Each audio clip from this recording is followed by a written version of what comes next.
Welcome to Pre-Columbian America and Iberian Exploration. This is Melinda Cole Klein. Motivations by Spaniards to leave their home in search of glory and honor are many. Apprehension and hope of discovery leading to the glory of God in one hand and riches in the other.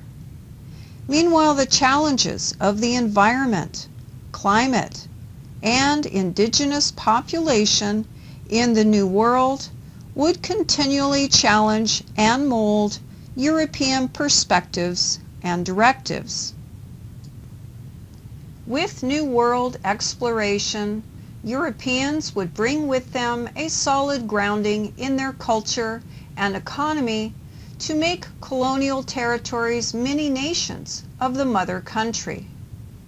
The Spanish colonization of the America included Spain and conquest by Portugal, settlement and rule over the majority of the Western Hemisphere from 1492 until about 1898.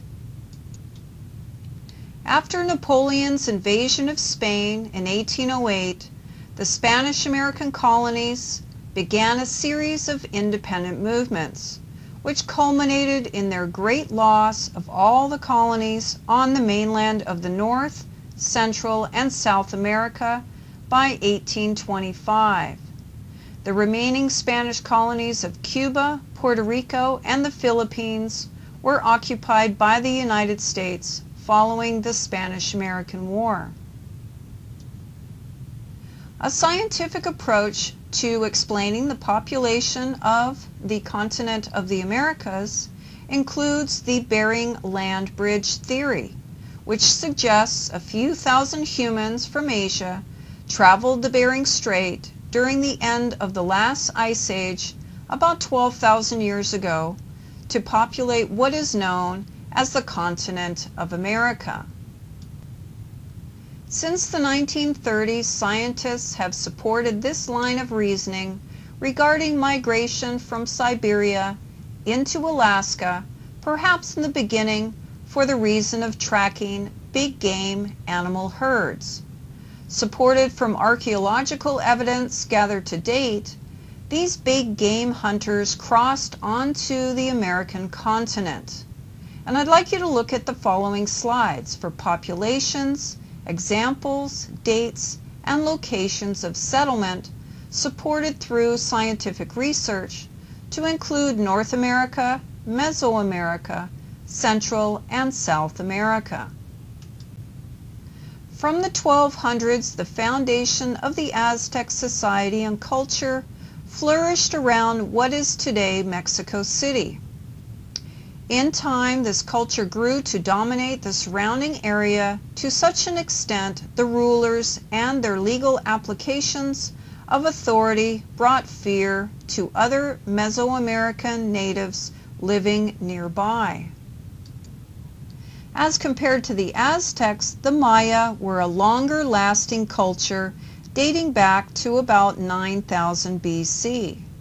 This culture achieved a written language, high applications of art, including grand architectural structures, along with high math, and a system to explain the heavenly bodies in the sky, otherwise identified as astronomy by Western European observers.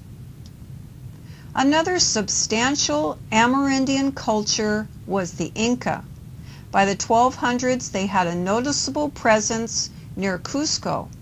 Their government was a monarchy which toppled over time with the arrival of the Spanish. As history remembers, Henry the Navigator was a royal Portuguese prince who promoted exploration and advancement of navigation and maritime technology. This navigational school stands as evidence that cultures such as the Portuguese differed in their exploration and trading techniques. After the fall of the Roman Empire in the 5th century, Europeans lost the knowledge of how to navigate past the sight of land reliably. However, navigation by the stars, using maritime equipment perfected in Venice, allowed for this knowledge to be spread once again through education and training. Portuguese mariners would lead oceanic exploration from 1427, first with the discovery of the Azores. Colonization of new lands allowed for production of agriculture and access to raw materials. This led to a growth of a lucrative trade in tropical food and medicinal products. When labor shortages were an issue, slaves, a common resource, were imported from Africa.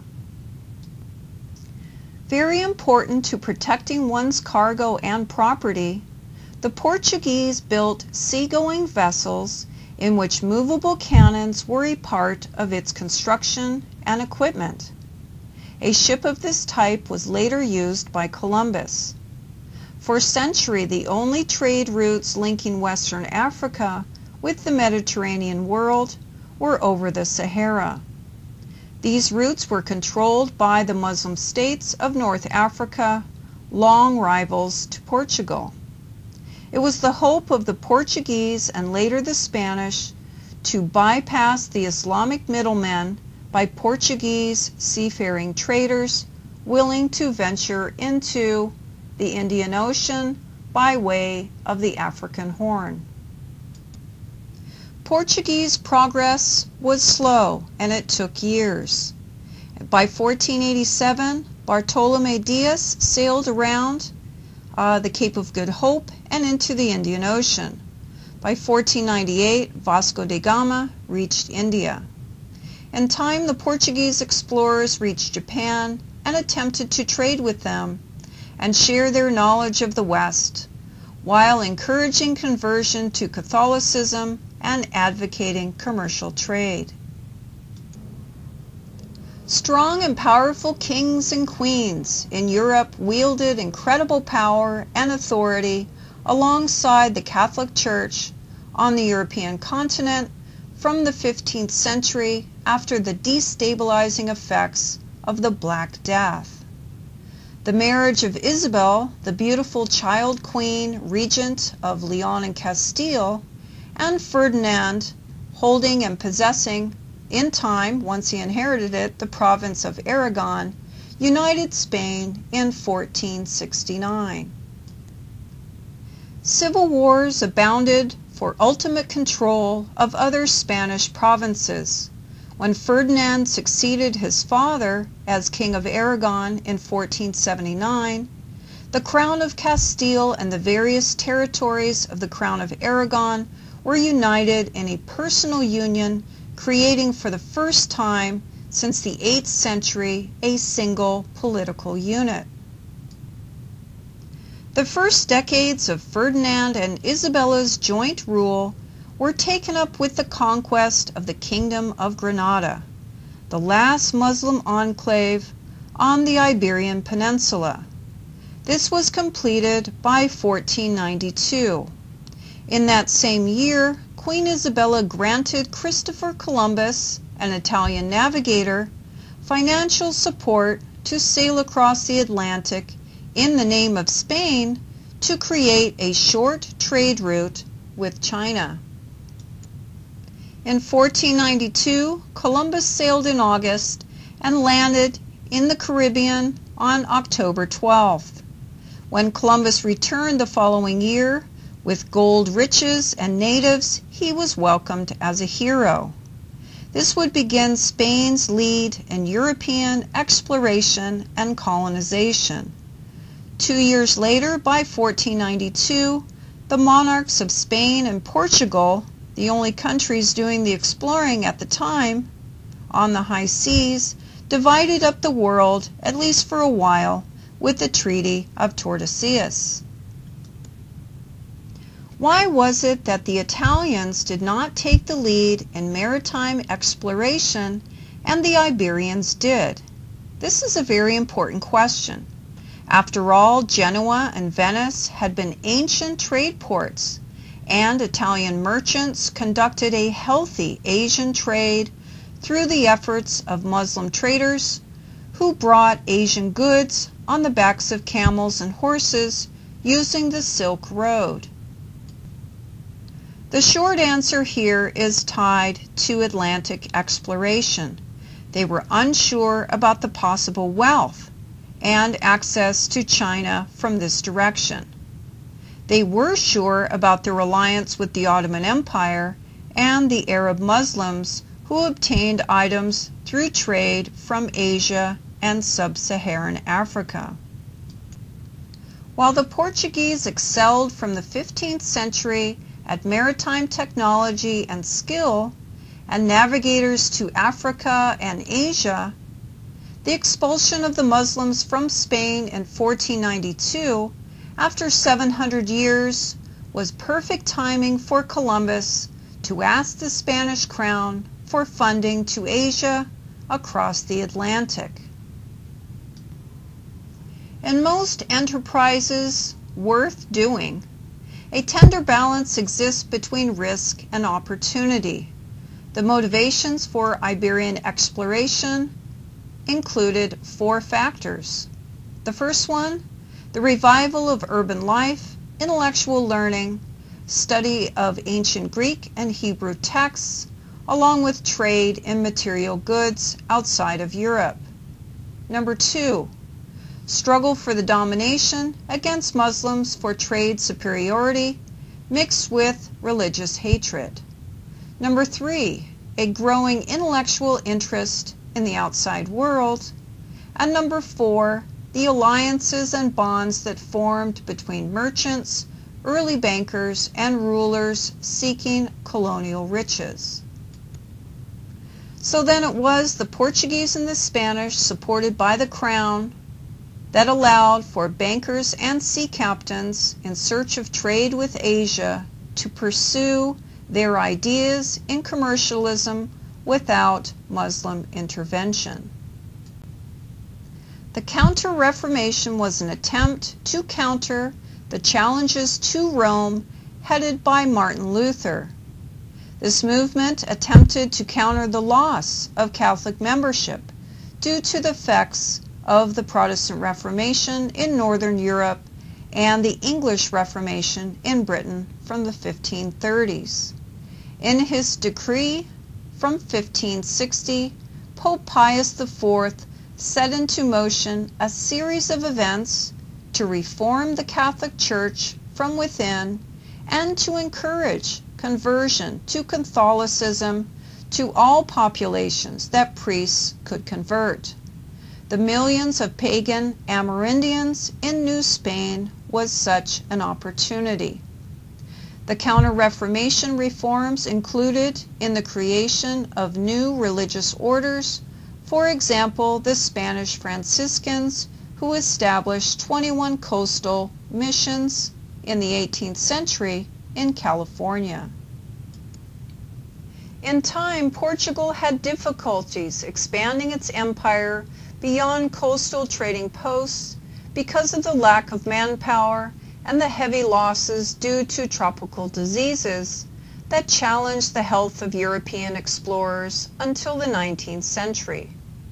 The trading forts established along the African and Indian Ocean coasts, and after the voyages of Columbus and others, this pattern expanded to the American continent. The 2 Iberian empires did well in establishing trade ventures and outposts. By the 1500s, Spain was the wealthiest European nation. The Iberians remained unchallenged politically and economically until the French, Dutch, and British eagerly engaged in ocean-going trade and colonialism from the mid-1500s to 1650. Christopher Columbus, an Italian navigator, found sponsorship from the court of Spain and crossed the Atlantic Ocean in 4 different voyages. Columbus had been looking for funding for years. In Italy and Britain, he was considered mad. The voyage of Columbus changed the course of European history, but it was only a matter of time before the curious minds of Europeans, anxious to trade with Asia, using an alternative route because sailing around the coast of Africa and returning could take more than a year. In response to Muslim domination for 700 years in Spain and Portugal, Iberians sought a sea route to Asia, bypassing Muslim middlemen and, of course, their markup, to access the fine luxury goods so desired in Europe in the time. And this, of course, would include silk, spices, and fruit such as the orange or the peach. Conquistador Hernan Cortes is remembered as the leader who brought down the Aztecs. Cortes arrived in 1503, but did not have the authority to go to the mainland until 1518. Under his own direction, his army ventured to the Valley of Mexico in a plan to conquer the Aztecs. Because the Aztecs had local enemies, Cortes did not have difficulty finding Amerindian allies along his way from his route originating from Veracruz. While smallpox had already done damage to the population, the conquest was a success, and the Tenochtitlan, capital of the Aztecs, belonged to Spain. During his conquest of the Andes, Pizarro had found a mountain of silver, remembered in history as Potosí. This conquest of the Incan Empire made Isabel and Ferdinand, King and Queen of Spain, the wealthiest monarchs in Europe during the 16th century. European and tropical diseases from Africa took their toll on Amerindian peoples. These diseases included African yellow fever, European measles, smallpox, and whooping cough. Settlements were plagued because of the improper disposal of human waste, which contaminated land and water locally, led to European and Amerindians dying of typhoid fever, while European rats secretly traveling on board ships brought the Black Death, also remembered as the plague. The Treaty of Tordesillas was established in regards to trade. Its location was a line approximately 46 degrees 37 minutes west longitude that ran through Sao Paulo. Lands to the east would belong to Portugal. Lands to the west would belong to Spain. The line was not strictly enforced. The Spanish did not resist the Portuguese expansion of Brazil across the meridian. The remaining exploring nations of Europe, such as France and England, and of course the Dutch, were explicitly refused access to new lands unless they, to which they did, reject the papal authority to divide undiscovered territories. The encomienda system was used during the Spanish colonization of the Americas. Conquistadors were granted the authority over the indigenous people they conquered and the land they claimed for Spain, basically a feudal relationship of obligation and duty, a financially suited arrangement for Spain. It was finally abolished in 1791. The Mita system, similar labor arrangement, except this was used in mining operations, such for those in Potosí to extract and process silver for shipping back to Spain. In Brazil, the Portuguese had established a sugar dynasty. Driven by trade in rum, molasses, brandy, and granulated sugar, Brazil became the largest importer of African labor. African slaves had a natural resistance to several tropical diseases. though if they died within the first 3 years of purchase, the planter lost his investment value. Until the 1700s, the average lifespan of an adult male working on a sugar plantation has been estimated by historians to be about 8 years. From the 1700s, work conditions became better, and middle management, conducted by loyal blacks, offered advancement opportunities, especially for Creoles. These were black children who had European fathers. All the while, it is important to remember that African slaves were first made slaves by other Africans before being sold into slavery to Europeans for economic profit and access to trade commodities such as guns or manufactured cloth and other textiles.